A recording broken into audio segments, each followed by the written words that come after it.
Mbote na bino nyonso. Ha. Toye sus na masolo na biso ya médecine kwa. Lelo tolobela appareil génital de la femme. Tolobela pe lisusu na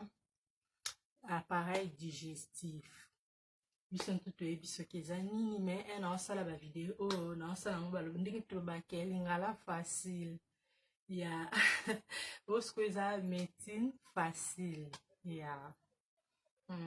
bon on a appelé ça eza clé hein clé na profondeur moyenne appelé ça parce que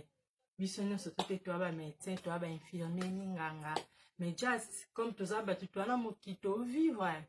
il faut to yeba ndeni nzoto na biso fonctionnaka ndeni ba maladie yaka ndeni ba maladie kendaka ndeni ba kosala tu vois et ça la fait bien parce que on peut obélici aux en hôpital ko ba pe évolution ndeni ni maladie no azo kendele ndeni ba traiter ni ba pesa tout consort c'est vraiment très important surtout dans mboka na biso Afrique ya to bandina appareil digestif. Appareil digestif eza appareil oyo tolielaka eza ba organe oyo esunga biso po tokoma na ba muscle tokoma bien ndenge bilo toliaka place ekinda nzela ekindelaka yango tobenga appareil digestif ebanda wapi na monoko so ozwi bilo olia olie olie au marché. So importance à so ezake po elembisa biloko epesa mo simplicité na kati ya monoko. Et après biloko ekokita na place na efsa bino wana pharynx o babinga pharynx. Pharynx wana sikoyo toza na point na eza larynx. Larynx eza o mbimisa mpepe. Poto mpepe ki na ba poumon, poto pema na zolo na monoko tout comme ça. Pour les récolta tu vois ya. Tobinga ngo larynx. Larynx na pharynx eza la place moko presque. Eza na carrefour moko. Carrefour c'est tout toyebi eza place ba mituka ya banzila ezokutana o ezo changer ba direction ezokende ya ndenge mpe. So biloko tolie to marché mino e marché alina na so biloko elembi po ekita siko na pharynx po amema siko na esophage. O esophage eza nzela o biloko ekolekela po kende na estomac. Sikoyo biloko ekoma na pharynx larynx otobaki nzela ya mpepe pona ko respirer yango sikoyo po ezala toujours akofungwa parce que so eza ofungwa te okufi non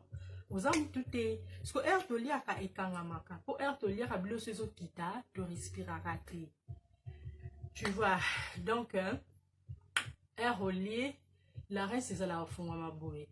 biloko ezokita yango biloko ekoma kote yango déjà ekangi nzela automatique po biloko la pharynx alexia siko biloko ekende na oesophage après so ekina oesophage nde ekiti na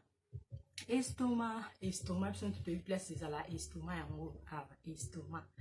ekiti na estomac siko na kati ya estomac toza na oyo tobengaka sic gastrite. Sic gastrite wana sic eza neti mai eya neti mai moboye na kati ya estomac oyo esalaka po biloko ekoma bouilli omoni ndenge tomixa biloko totiaka mwa mai non po ezomixe wana na mai wana elembisa yango epesa yango yango wana mpe na ndenge ya estomac po biloko enikama bien elemba bien po ekoma mai soki elongwe na estomac wana pona baenzyme nango oyo tobengaki baenzyme eza neti baprotéine biso ntu toyebi na biloko nyonso totrovaka baenzyme na biloko na biso nyonso tokolia toza na baenzyme tu vois ya ndenge tolobaka keke na foie pancréas ndenge asekretaka glycagon insuline nyonso wana ndenge explika bino nyonso wana ezalaki na mpona digestion sikoyo ekoleka na intestin grêle elongwe na estomac ekoti siko na intestin grêle par duodénum. Duodénum wana eza partie supérieure nde na biso bino ya intestin grêle na kati parce que il faut toyeba différence entre intestin grêle na gros intestin eza ndenge moko te po bato mosusu bakanisa eza ndenge moko non gros intestin tu vois yango nde ezomema po ke na nzela ya nice po ke esiko toilette obimisa ba salite na yo sikoyo intestin grêle ye nde siko akozala nourri oyo eza important biloko eza important oyo kopesa santé nzoto makasi yango oyo ekota na intestin grêle nyonso ekota na intestin grêle après oyo kozala rejeté yango nde kokende siko na gros intestin mpo ende bima kote ya nyonso donc intestin grêle azwi biloko na kati siko ya intestin grêle biloko ekomi kosabsorbe ekomi kopanzana esangani nyonso ekomi na makila ekomi makila donc ekomi makila wana makila yango eke par bavaisseau eketi na bavaisseau tobenga oyo ememaka biloko bacapillaire oyo ememaka biloko oyo ememaka makila na oxygène na batisi ya nzoto nde sikoyo eke na batisi ya nzoto nde omona okomi mwa bras omona okomi monene na grâce nango sikoyo badeshe wana etikala sikoyo ekota na ileon eza nzela oyo ezokotela mpo ekende na intestin pardon gros intestin ekende kuna sikoyo ekendaka liquide ekendaka vraiment mai sikoyo eya na rectum eza réservoir oyo ezoyamba badeshe ekoma wana na rectum ekoma mai après ekofanda wana ata pendant quelques heures soit 4 heures ou une journée allez etinda communiquer sikoyo na cerveau nde nayebisa bino na cerveau communiquer na hypothalamus ale otinda sikoyo okende toilette sikoyo soki okei toilette mpe noki te ekoma lisusu dire population ekomaka ekomi concentrate ekoma concentré wana na mai ekoma siko ezokoma mwa makasi mokie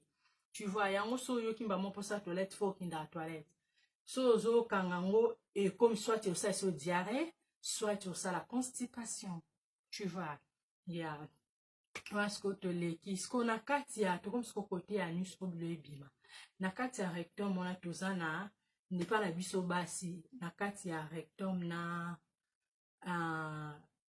vagin na biso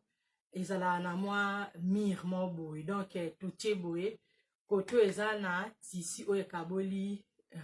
rectum eza na se koto oyo après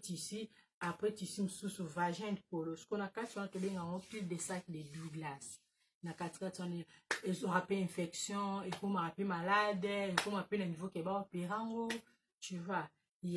yango monaka epa na biso basi soki oza na constipation makasi okozwa mosapi okoti par vagin po obimisa kaka na oyo eza makasi na kati ya nyonso tu vois yango biso toza na grâce wana mibali mpe baa na cul de sac de Douglas wana sikoyo epa mibali ezala na vessie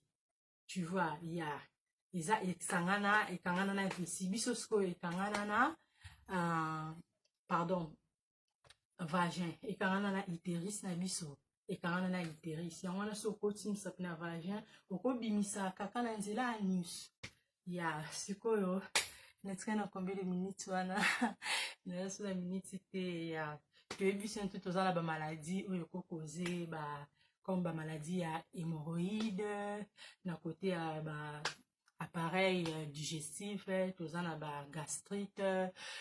na kote asi toza na hémorroïde na kote ya likolo mpo na gastrite toza na gastrite parce que ventre na biso eza divisé par 3 mais eza na 9 région na kati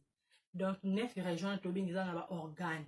9 na kati tu vois mais ventre na biso eza divisé par 3 likolo awa toza na oyo tobengaka épigastre place estomac eza tu vois pancréas na point nango 8 na katikati awa nde tobengaka abdomen na se tobengaka hypogastre donc toyokaka biso basi toyebaka mingi ceinture pelvienne esalanga mpasi omona so oza na ere ya dysménorrhée na wana ere ya barègle ozoka mpasi oloba nini oyoka nazoka ceinture pelvienne mpasi parce que mpasi wana elekaka ntina mokongo tu vois donc namo tosala video mosusu mpona koexplike sikoyo appareil génital natindanga message chaîne merci beaucoup donc tomonani lisusu mpona explication mosusu na koexplike bino sikoyo mpona utérus na biso na nde tokóma na bafibrome bakiste na badanger nango bariske nango bainconvénient toconsort tokosola nde sikoyo mpona yango nsima parce que naza so na espace te bisous bisous bisous bisous bisous